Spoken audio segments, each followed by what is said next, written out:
নমস্কার বন্ধুরা, আশা করি সবাই ভালো আছো। এই দেখো কত সুন্দর কাঁঠাল হয়েছে গাছটায়, দেখো দেখাও কত বড় বড়, উপর থেকে একদম নিচ অবধি কাঁঠাল। একটা কাঁঠাল কেটে নেব, দারুণ একটা রেসিপি করব আজ। কিন্তু যে ধরনের কাঁঠালের রেসিপিগুলো হয় আজকে একটু অন্যরকম করব, সয়াবিন বড়ি দিয়ে করবো কষা কষা। লাস্ট অবধি দেখতে থাকো। একটা কাঁঠাল দেখাচ্ছি, চলো ওইদিকে চলো। কত সুন্দর, আপনারাও এরকমই আমার সঙ্গে ভালোবাসা দিয়ে থাকবেন, লাস্ট অবধি ভিডিওটা দেখবেন। উঁচুতে সিঁড়ি দিয়ে উঠতে হয়েছে, এই জন্য বাবা কেটে দিচ্ছে ওটা। বাবা উঠে কেটে দিচ্ছে। এই দেখ, নমস্কার বন্ধুরা, সিন্ধু রুম্পা কিচেনে সবাইকে স্বাগত। প্রথমে এঁচোড়টা কেটে নেব, আর তার জন্য প্রথমে হাতে তো জানেন সবাই যে হাতে অনেকটা তেল মাখবো। ফার্স্ট সর্ষের তেল মেখে নেব, হাতেও মেখে নেব, প্লাস বটিতেও লাগাবো।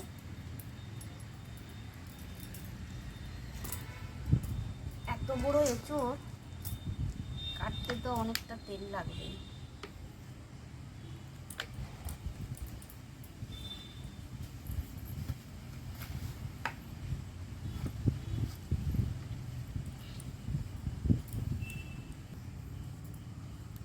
গামলাতে জল নিয়ে নিয়েছি, ওর মধ্যে একটু তেল দিয়ে দেবো।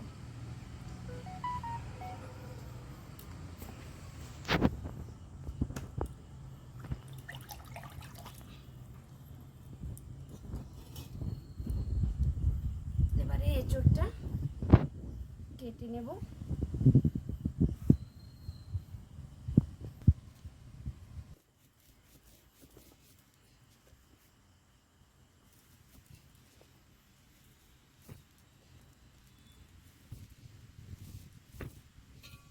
দেখুন কত সুন্দর এঁচোড়টা, আমি বলেছিলাম মানে এগুলো এত বড় কিন্তু সবে দানা হয়েছে। দেখুন এঁচোড়টা শুধু দেখুন, এটা খেতে খুবই ভালো লাগে। মানে একদম যে একটু দানা হয় না ওটার থেকে এইটা খেতে সবচেয়ে বেশি ভালো লাগে। দেখুন কত সুন্দর, দেখুন অল্প দানা হয়েছে, এটা সবচেয়ে ভালো লাগে খেতে।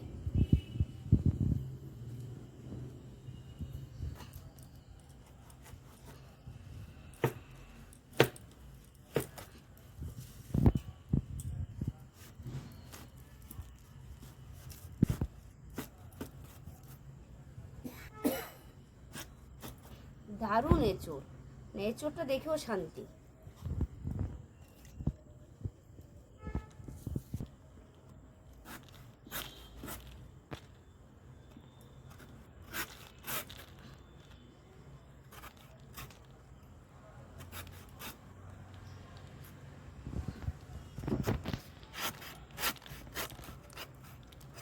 এইভাবে বের করে দেব, বাদ দিয়ে দেবো। আর এটাকে এরকম করে পিস করে নেব।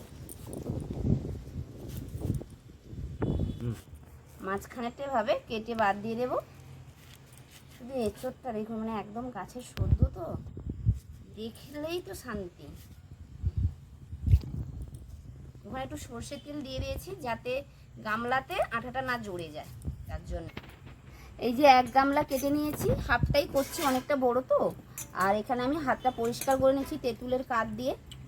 তেঁতুলের কাঠে কিন্তু খুব তাড়াতাড়ি পরিষ্কার হয়ে যায়। এবার দেখুন একদম পরিষ্কার হয়ে গেছে, হাতটা ধুয়ে ফিরে আসছি। এবারে হাতটা ধুয়ে পরিষ্কার হয়ে চলে এসেছি। আমি প্রেশার কুকার নিয়েছি, বেশি একটা সিটি দেব না, কড়াতে করলে কি বলুন তো অনেকটা টাইম লাগে, এই জন্য আমি প্রেশারেই করে দেব। এটা আমি দুটো সিটি দেব, বেশি দিলে আবার ঘেটে যাবে। আমি যত এটাকে মানে কি একদম কারি করব, মানে কষা কষা করব, তার জন্য আমি দুটো সিটি দেব।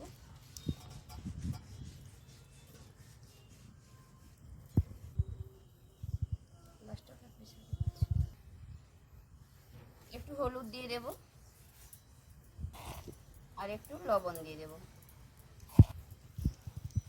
এবারে জল দিয়ে দিচ্ছি, একদম মাপে মাপে হয়েছে প্রেসারটা। রসুনটাকে থেতো করে নেব।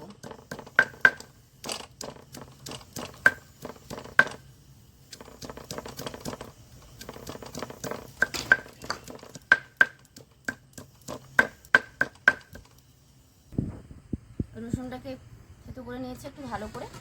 এবারে আদাটা বেটে নেব।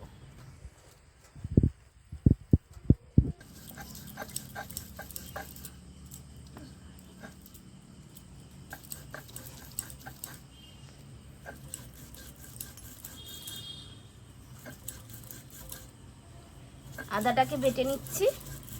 এবার উনুন ধরিয়ে নেব।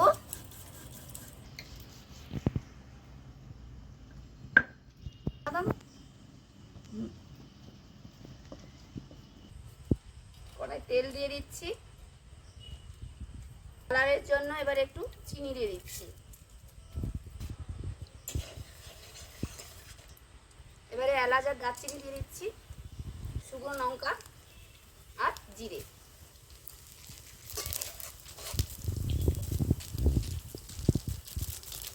এবারে রসুন বাটাটা দিয়ে দিচ্ছি।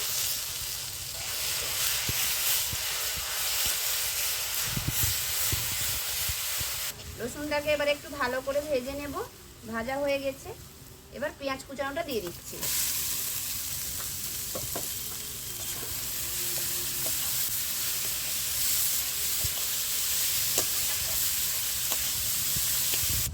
হালকা আছে মশলাটা ভেজে নেব। এবার ওর মধ্যে একটু লবণ দিয়ে দিচ্ছি, একটু না মানে পরিমাণ মতো লবণ দিয়ে দিচ্ছি। এবারে লঙ্কার বাটাটা একটু দিয়ে দিচ্ছি, গুঁড়োটাকে জল করে রেখেছিলাম সেটা দিচ্ছি। কাঁচা লঙ্কা দিয়ে দিচ্ছি। পরে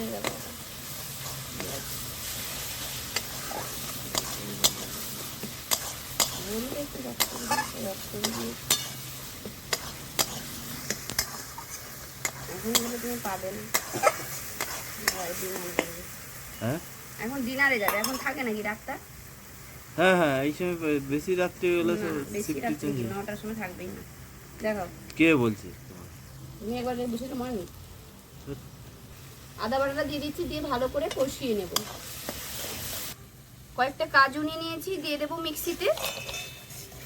পোস্ত নিয়েছি, দিয়ে দেবো ওর মধ্যে। টক দই নিয়েছি, হাফটা দিয়ে দেবো। এটাকে আমি মিক্সিতে পেস্ট করে নিয়ে আসবো। মশলাটা ভালো করে কষানো হয়ে গেছে, একদম সুন্দর করে কষিয়ে নিয়েছি, তেলও ছেড়ে দিয়েছি দেখুন। এবারে যেটা বেটে নিয়ে আসলাম দিয়ে দিলাম, টক দই।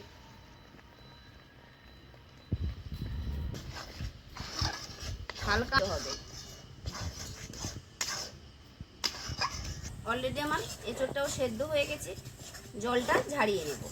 এই দেখুন আমি 2টো সিটি দিয়েছি।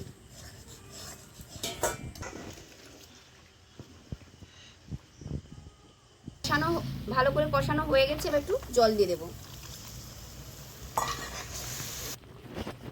এবারে সেদ্ধ করা এঁচোড়টা দিয়ে দেবো ওর মধ্যে, দিয়ে ভালো করে মিক্সড করে নেব। এবারে সেদ্ধ করা সয়াবিনটা দিয়ে দেবো।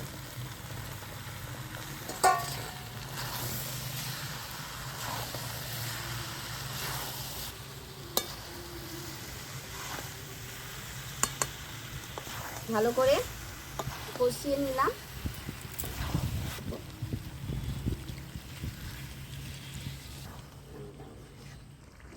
এবার গরম মশলাটা বেটে নেব।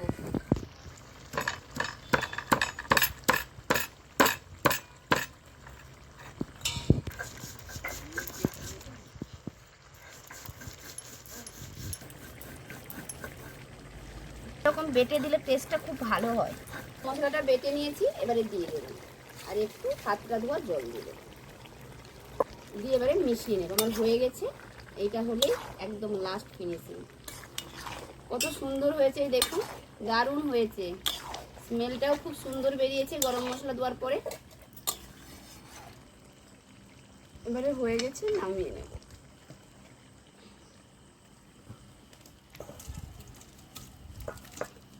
পুরো মাটনের মতন হয়েছে বন্ধু, গন্ধটা পুরো মাটনের মতন হয়েছে বন্ধুরা। আজকে পুরো সেরকম ভাবে রান্না করলাম। কেমন লেগেছে আপনাদের কমেন্ট করে জানাবেন।